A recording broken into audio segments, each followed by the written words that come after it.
I guess it's a good sign if you're an author and your work is constantly reinvented, remade, and rethought in various other forms of media. It certainly is what has happened to Mary Shelley. Cinematic class is about to begin, and your professor is here.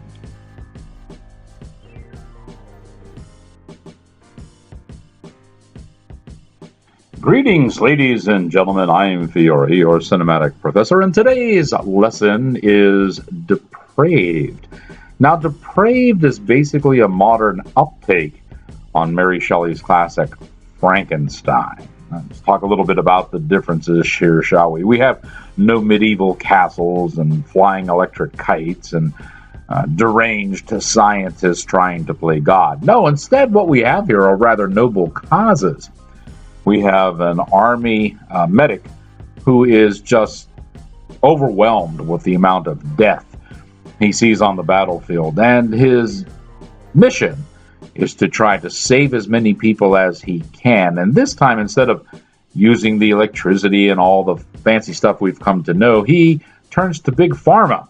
Yeah, he finds a medicine that can sustain life long enough to allow him to replace parts, reattach things, and basically bring people back. Well, it's not too long before he finds a money man inside a big pharma company who sees nothing but billions of dollars made once this drug is put on the market for an exorbitant fee and promises eternal life and all that good kind of stuff. So what we have is a modern day version of Frankenstein with very good intentions put in it. The ability to try to save lives. Oh, you know this is going to go wrong, don't you? Let me tell you something. Universal Pictures did something really interesting and probably one of their best moves when it comes to making movies out of a different format, an adaptation, if you will. They took the Frankenstein story, and obviously they changed Frankenstein. They turned him from a creature who becomes educated and has almost a Freudian encounter with his maker or father, if you will. And they turned him into a hulking, mindless killing machine, basically because of the brain they got from Abby Normal. But what Universal also did was they took the entire Mary Shelley's Frankenstein, and they broke it up into essentially 3 different stories and 3 different movies. And part of the reason for this, I'm sure, was because movies back then went just a little over an hour. Very seldom did you have movies that went, if they went 2 hours or close to 2 hours, they were considered epics back in the day. So they broke it up into 2 or 3 different stories. And I believe Frankenstein, The Bride of Frankenstein, and even big portions of Son of Frankenstein, all of which starred Boris Karloff, came from the original novel. That was not a bad idea, I got to tell you, because the original novel is pretty thick, and if you try to cram too much of that story in there, and that's what happens with Depraved. They try to cover, in essence, what was covered by say Frankenstein and The Bride of Frankenstein, and they try to put those 2 movies together into this one concept. And when they get to the Bride section, if you will, that's when things start to get, this is slowing down and it doesn't quite fit into the mold as well as it should. The soundtrack on this thing is bizarre.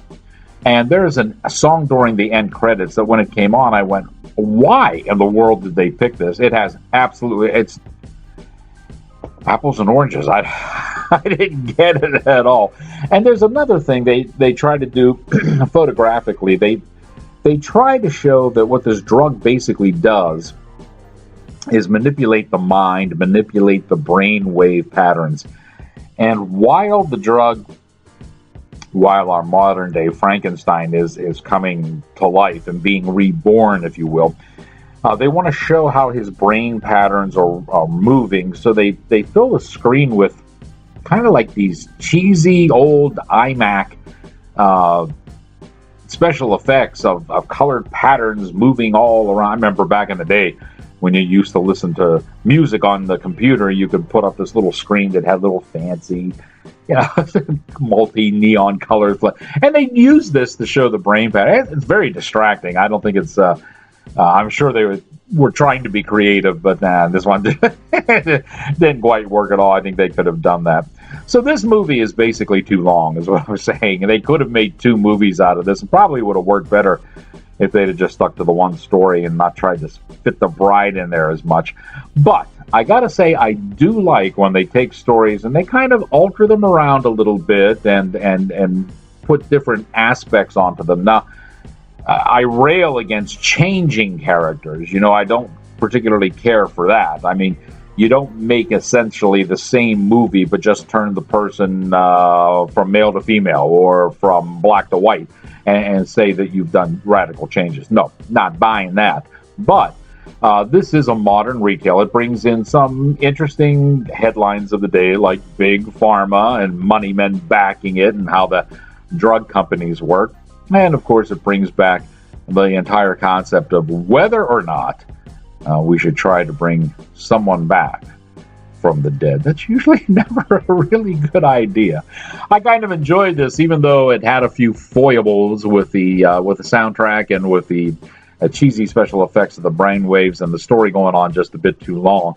But if you're a big fan of the Frankenstein story, you may find this one as a bit of sorbet, a little bit to cleanse your palate and give you a fresh take on an old story. Now that you have learned what you have learned, you're into the lesson.